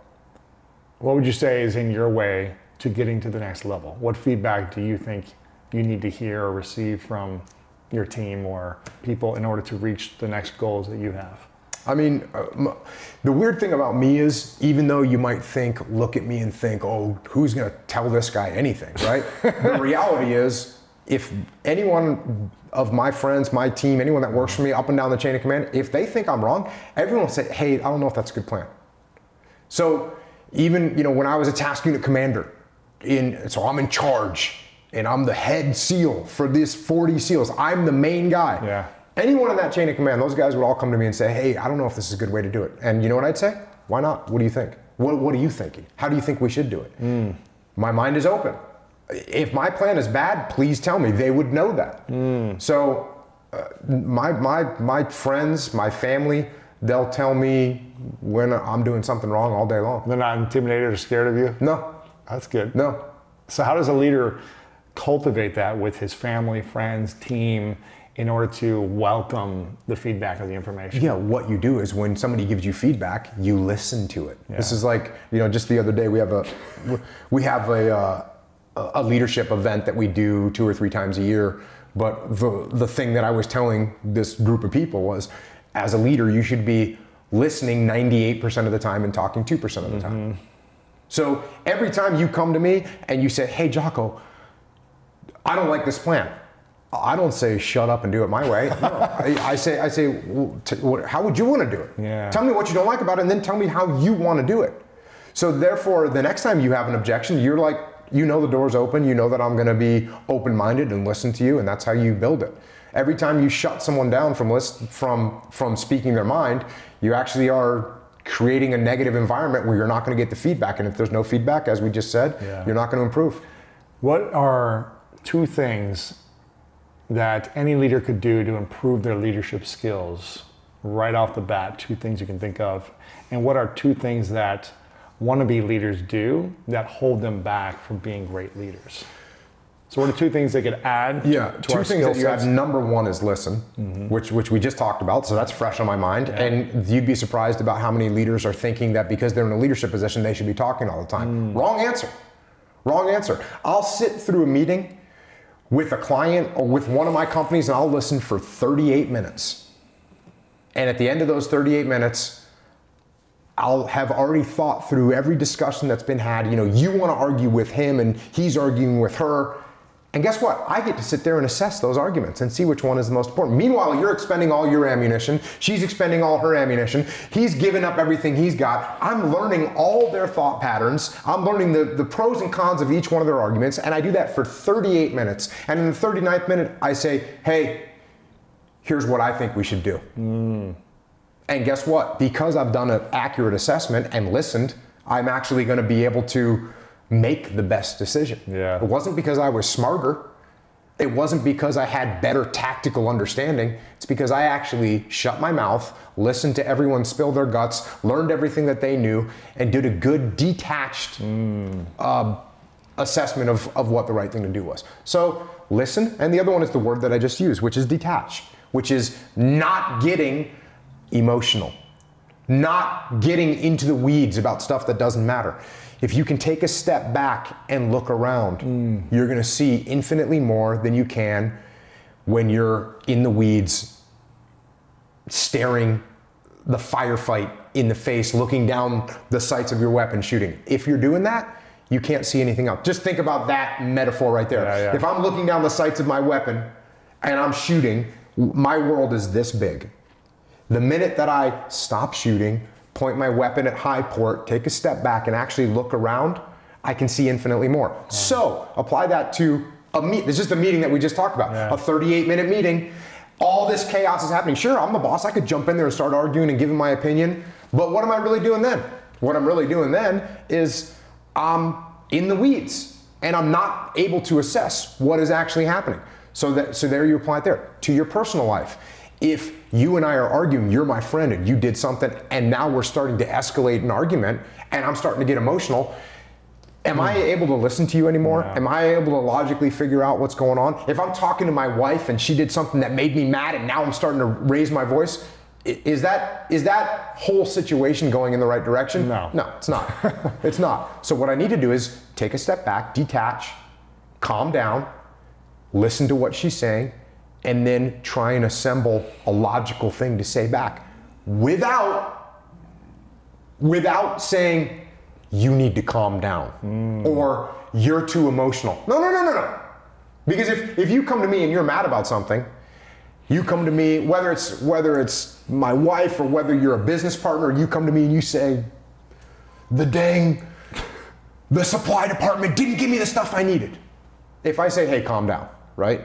If that's my reaction, then you realize that I'm against you, right? I don't get it. And so now it's me and the supply department against you. No one understands. No one understands. So I do a little technique. What is that? Yeah. I call it reflect and diminish. So I'm going to reflect your emotions back to you, but I'm going to diminish them a little bit so that we're not escalating the situation. How would you do this with your wife? So if you come to me and you go, the supply department's been late, they're 2 weeks late on this stuff. I don't say calm down. I say, oh, you got to be kidding me. 2 weeks? And you go, yeah, can you believe it? That's horrible. We got to put a solution. We got to get that figured out. In the meantime, what do we need to do right now to get the problem solved, right? So now we're on the same team so we can work together to find a solution. We bonded on the pain. Yes. You felt the pain. Yes. We're on the same team. Yeah. Okay, my wife, what's going to make my wife mad? The ice machine's not working. Right? The ice machine's not working. It's your fault. Yeah, whether it's my fault, but we don't know. The ice machine's not working. By the way, this is a real story. This is happening today. Really? The ice machine's not working. And she didn't get mad about it, but the ice machine's not working. If I go, hey, chill out. You have a refrigerator and a house, and you got plenty of things. You just calm down, right? How's that going to go? It's not going to go good. Now she's going to get mad. Now it's me against her. So instead, the ice machine's not working. Man, that thing is junk. Have you called the repair guy? You know what I mean? And then all of a sudden we're on the same team, and she's like, well, no, I haven't, but I'm about to. Okay, cool. As opposed to the ice machine's not working. Well, okay, do you want me to have ice shipped in from Alaska there, princess? Right? That's not going to go over well. So what would you call it? Reflect and diminish. Reflect and diminish. What if someone's coming after you and attacking you? Not like the supply chain or the ice machine, but it's like, you didn't do this. Oh yeah. This is your fault. I want you to guess what I'm going to do. What's that? What do you guess I'm going to do? Like if you come and attack me and tell me something's my fault, what do you think I'm going to do? You personally? Yes. You would listen. Yes. Reflect and diminish. I would actually detach. Detach, yes. How do you detach your emotions from someone coming after you emotionally, even if it was or wasn't your fault? Well, there's a couple things that you've asked me now in the last couple minutes. No, it's all good because it's exciting. Because I can see like your mind is spinning here. You're absorbing and you're like, oh, this makes sense. If you're attacking my ego, immediately, as soon as I feel frustrated, angry, defensive, all three of those things are red flags to me that's my ego. Okay. I immediately know. I go when I feel my bristling. Like when I feel that, I know I guarantee it's 99%. It's just my ego that I'm mad. So what do you do in that moment? I immediately go, oh, that's your ego, you idiot. Listen to what he's got to say. Let's win. Let's win. So how do I win? Do I win by attacking you? No. No, I don't win by attacking. If you're the only winner, you both lose. Yes. So when you attack me, you both need to win. And you say, whatever your attack is, you say, this is your fault. I go, you know what? Absolutely. This is my fault. Wow. Here's the mistake that I made. And I know it affected you in a negative way. Here's the things that I'm working on right now to remedy it. Wow. What are you going to do? Are you going to yell at me more? Are you going to tell me it's my fault again? Like a crazy person might say it a couple more times. Yeah, and a crazy person, I'll be like, yeah, I know. This, I get this. This is another question I get when it's sort of like similar to what you said earlier, when you said, yeah, but what if it's not really your fault, right? The other one I get a lot is if you say, hey, listen, Lewis, this is my fault that this happened. And you go, you're right, it is your fault. And then people say, what do I do then? What do I do then? If the person's blaming me, how do I take ownership then? And I'm like, that's the whole point. That's the whole point. Right. The whole point of taking ownership is when you look at me and you point your finger and you say this is all your fault, I say, yes, I know, that's what I just said. This is absolutely my fault. I'm the one that's in charge, and these are the things that I'm gonna do to fix it. That's where we're gonna start. Wow. So when someone blames you, yes, take ownership. Now, if you have in the back of your mind, like you did earlier, like, hey, maybe this isn't really my fault. Yeah. Like if you have that in the back of your mind, you're actually wrong. Wow. You're actually wrong. You're in charge. And that applies to your life as well.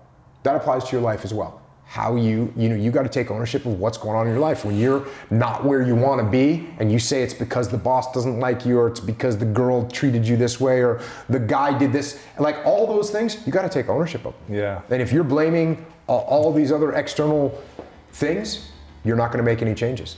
And that's going to be a problem. Before we continue this video, make sure to subscribe below and turn on the notification bell right now so you don't miss out on these great videos every single day.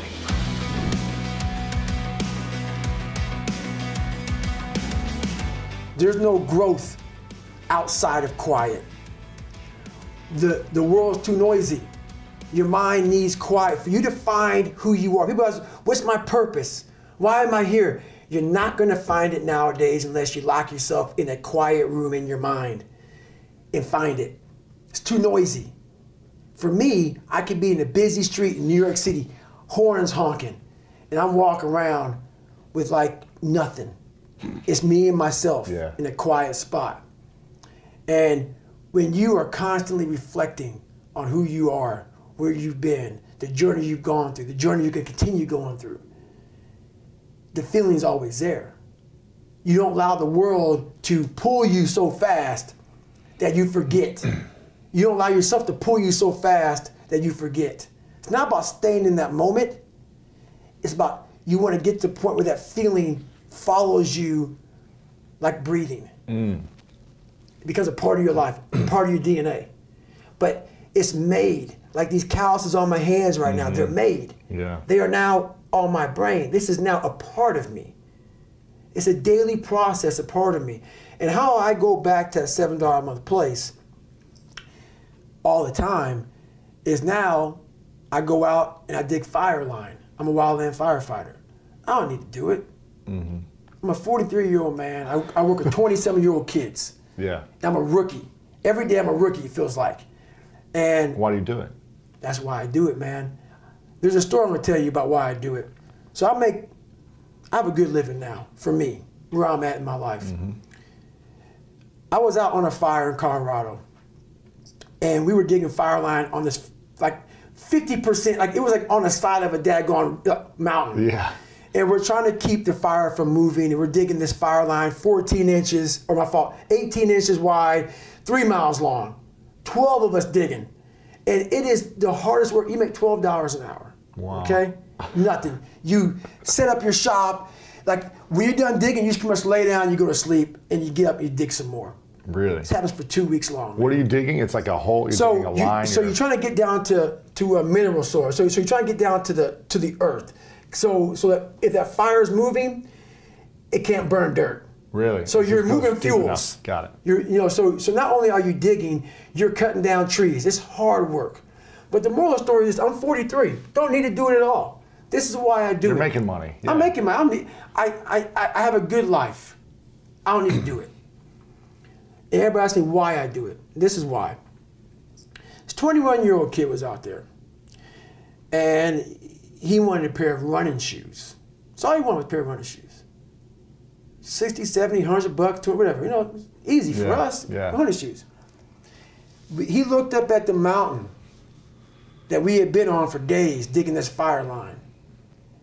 And he said, that'd take me 5 or 6 hours of work to buy those shoes. He said, I'm not gonna buy them. It's the perspective of life. That perspective of life right there, of That is the value that we lose. When things start to come so easy in life, it's the perspective that 21-year-old had. He looked up at that mountain and thought, he looked at his hands, he looked at the amount of hours of pulling that Pulaski, that tool, and raking that ground, and then cutting those trees and moving them, and that hours of work. He looked at his feet and said, these old shoes would do. It's that perspective in life that we lose. And that story to most people may not mean anything. It's that story I always want to have in my life. You cannot lose perspective of where you've come in life. Yeah, so true. We were in Guatemala, was it this year or last year? Last year. We were in Guatemala last year. We support a charity called Pencils of Promise that builds schools for kids who live in poverty and all around the world. And every year I take a trip to just see where our efforts are being, felt and being made. And these are the poorest places in Guatemala, Laos, and Ghana. Places that they have nothing. There's no schools. They're in little villages. They live on dirt, huts, everything, right? And we go and we build these schools. We actually, the villages build them themselves. We just fund the experience, and we empower them to do it, so that they take ownership of it. Right. But I'll be there for a few days and watch these kids so happy with just like a pencil. Right. They're just so happy to just like have their family around, and they'll go and they'll show us their huts, and like they're just so happy to have community. And then I'll fly back and go through Beverly Hills, right over here, and I'll see like these mansions. I live right next to it, and I'm just like, it gives me so much perspective of like, you don't need to have all these things to find peace and joy and connection and intimacy and all these other things that we want. You don't need these big mansions and to live in this nice place. I like living here, but it's not like, it's perspective for me is what keeps me motivated as well. That's right. To keep doing the right things, to keep showing up, to keep working hard. And I think it's right, most of us miss that perspective in life. We get so far away from reality. So far. And the reality is, man, when I was 7 years old, 8 years old, all I wanted was a 99-cent quarter pounder from Hardee's. I know, right? And that made me happy as hell. Some curly fries, man. That's it, man. That's it. Yeah, the thing is, a lot of us have been conditioned, or some of us grew up with wealth or grew up with comfort. Right. And so we're conditioned that way, and we grew up expecting now that things should come a lot easier. Right. That's a damn shame. And we get frustrated when we don't get it right. That's right. Quickly. Yes. Yeah, and I'm always talking about delayed gratification. Like the longer I can wait to receive gratification, that's right, the more fulfilled I am. I'm a person, so when I got sick like I did, I actually had to quit this race called Badwater. Yeah, 135 miles? Yep, through Death Valley. It was 2014 when I got real bad. I pulled out of the race at mile 50. I went to the emergency room, and the docs were like, we can't find this, we can't find that, we know what's wrong with you. When I got in that bed, so this is the crazy thing about gratification, long term. I'm able to watch grass grow by finding out this. I sat there, couldn't run a quarter mile, couldn't get out of bed. The only thought I had in my mind, I pulled out of that race. I told myself, I'm gonna go back to Badwater one day and run it. I'm gonna win the race. Haven't been back since. 2019, I'm not saying I'm gonna win it. I'm just now in the shape to go back. Wow. Haven't run a 100-mile race since 2014. Wow. Because I've been that sick. I'm just now. Imagine the gratification I'm gonna get by getting to the start line of that race. And what if I can win it? Be pretty sweet. Pretty sweet. 4 or 5 years, yeah. Be pretty Imagine sweet. that. Of having that kind of self-discipline to every day wake up and having these setbacks where I can't even run a mile. Wow. But I'm thinking about running 135. I can't run 1 mile, but I'm thinking about running 135. And with that process, guess what happens? Sooner or later, you can run 10 miles. It may take a year, but it gives you more and more hope that it's possible. And I'm at the point now where, guess what? It's right around the corner. Wow. Most people in that time frame, in that mindset, I can't run anymore. It's over. No. It's just gonna take a little bit longer. You have to turn the negative into a positive. Because at the end of it all, if you can sit back and wait, if you can wait 6, 7, 8, 9, 10, 12 years, when you get to that point when you finish, that's the feeling for 12 years. Let's say wait 12 years to get there. That's what keeps you going, is you gotta feel, I'm doing it for 1 second. Years of pain. For 1 second. 1 second. Think about it. You cross the finish line, it's over. 1 second. Most people do that, and the 1 second isn't what they thought it would be, and then they're pissed and upset, and they keep going on to the next because they never reflect back on what they did. It's not the 1 second, it's the 12 years. Yeah. It's the 12 years that I want. It's not the race. It's the 12 years why you did it. It's not the winning. It's not the winning. It's not what place you got. No. But most of us focus on, That's right. oh, I gotta win this. That's right. If I don't, I'm gonna be upset. I would achieve all my athletic goals for years, and then 10 minutes later be the angriest person That's in right. the world. So angry and frustrated, nasty with people, Yep. and I would delay my gratification for years to achieve what I wanted. That's right. And I never understood that either. Being a perfectionist is the worst thing that can happen to a person. You never live. Like when I lost that 106 pounds in like 2.5 months, whatever it took me, that was the biggest trophy of my entire life. I didn't care if I graduated Navy SEAL training. I didn't care. What I just accomplished in that time frame, it's massive. Yeah. I don't know, there was no trainer. There was no like, and what's funny about this, we talk about mental toughness nowadays. It's like the biggest crave. When I grew up, it was just suck it up. Yeah.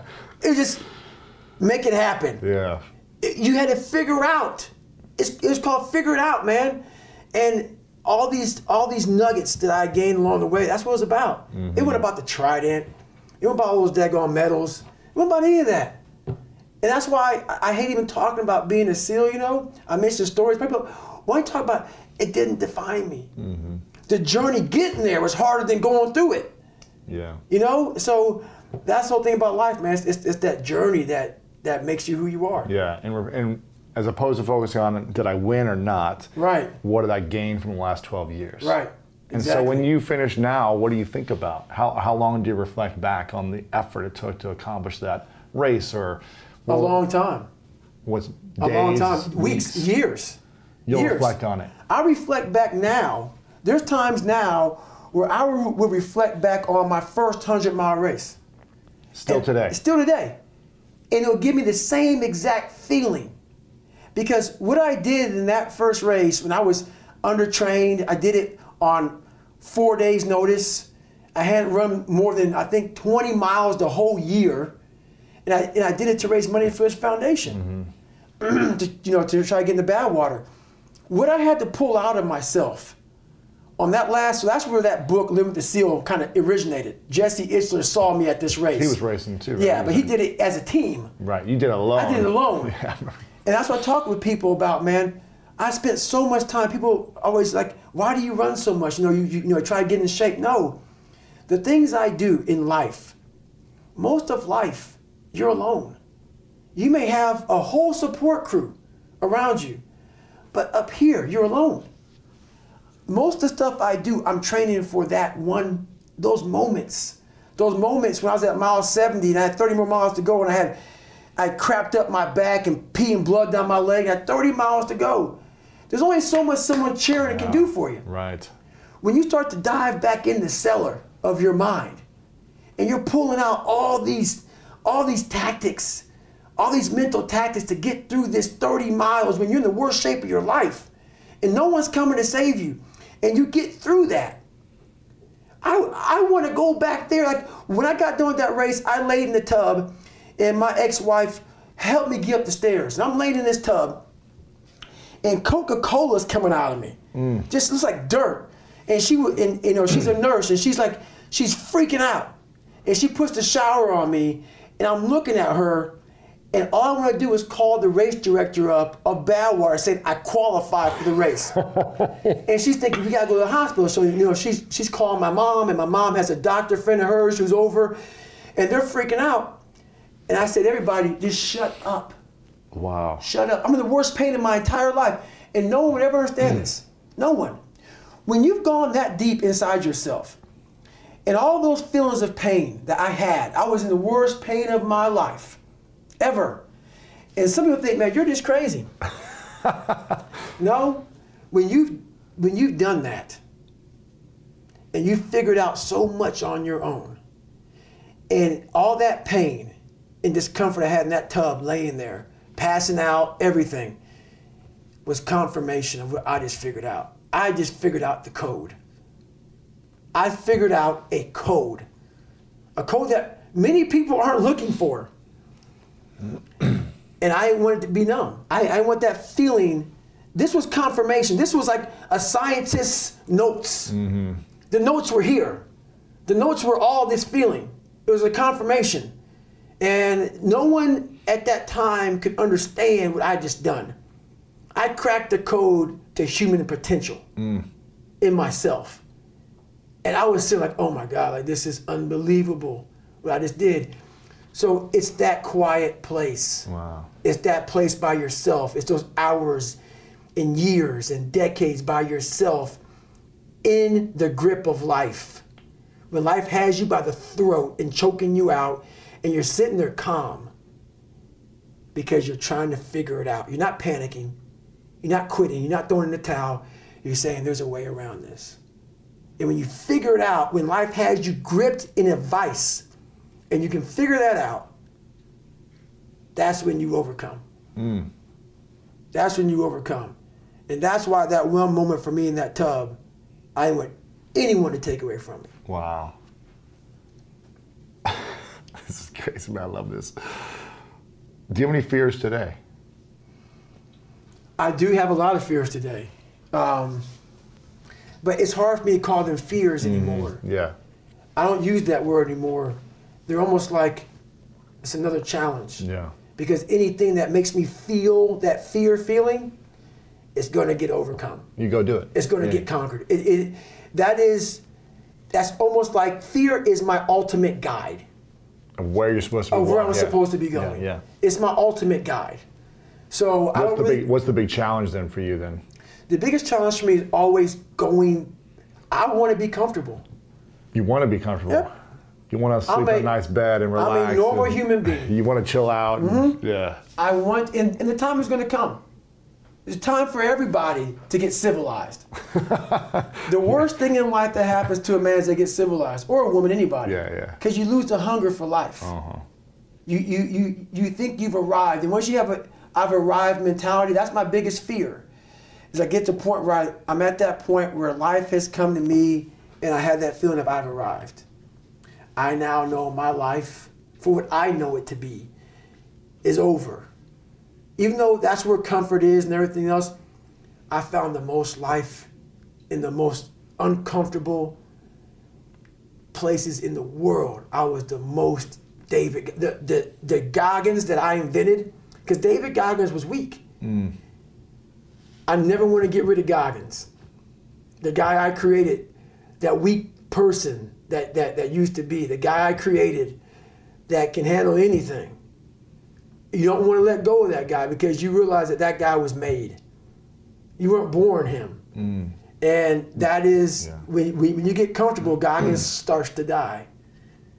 He starts to die. That one creature from the Black Lagoon that can live in a sewer, that can eat rats all day, that doesn't need water, that doesn't need sunlight, that doesn't need nothing. He can just live because he knows he can. That's a powerful human being that you never want to, it's in everybody. That's the scary thing that's what makes me so upset, man, is that everybody wants to put this daggone label on me. They forget the first 3 chapters of my book. They forget how this started. A lot of times it takes someone's wife dying or something like that for them to change. Yeah, near death. Yeah, something. No, none of that. I wanted to figure out, is there more to this horrible feeling of feeling like a loser? Can I change this? And once you figure out I have the ability, not through your mom or your dad or through a special school, through you. You have the ability to change this. That's what makes it so mad. Once people put this title on me, you now give yourself a get out of jail free card and say, oh, he's just crazy, he's special, he's unique, he's this and that. You just saved yourself. From not having to do the work. From not having to do the work. Yeah. And that's why I want people to hear my story. I'm trying to take away all that bull crap that you want to put on me. I'm trying to make you suffer up here to know what, my God, man, he really had a hard way to go. Wow. There was nothing special about him. He wasn't talented. He wasn't gifted. He wasn't nothing. He wasn't nothing, and he made it. I want everybody to feel uncomfortable around me. That's it. Because I want you to go home and think about yourself. Yeah. Think about yourself, man, because you're leaving so much on the table for the possibilities of what you can be. You say most people are at 40% potential. What percent are you at? I like to say that I live in the 90 percentile, sometimes 99. 100% is dead. 100% is dead. 99 sometimes. 99 sometimes. The reason why I know 99 is because the first 5 hours of my day, I am very uncomfortable. What do you do? First of all, every morning I get up and people think I love to run. I don't. That's why you do it. That's why I do it. And people don't understand the mentality. Oh, you have to love it, man. No. Running has changed my life because every morning I know I'm going to do it. If you know every morning you do something you don't like, every morning I'm going to do it for, and guess what? If I just ran for an hour a day is 24 hours, right? What percent is that? What's 1 hour over 20? Was that 4%? Yeah. A small percent. But anyway, that's why I know I'm at a high level, because I'm at a not wanting to be uncomfortable. I put myself in the dungeon every day, off jump, out of bed. It starts. Shoes on. Out of bed. While most people lose the battle in the morning, like once you leave your beautiful house, the war starts. Nowadays, it starts before you leave home. The phone rings, social media's up, the world's attacking you. If you don't control what you can to build that armor, so in the morning time, what I'm doing is I'm building my armor. It gets broken every night. I get up in the morning time, I start to build the armor. Let's run, okay? Gotta do our push-ups, our sit-ups, our pull-ups. Gotta go to the gym, gotta do our stretch.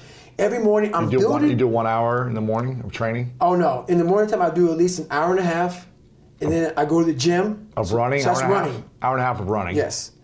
Then I'm in the gym, and then at nighttime, every night for the last 5 to 6 years, about 5.5 years, I've only missed 2 days of stretching for 2 to 3 hours.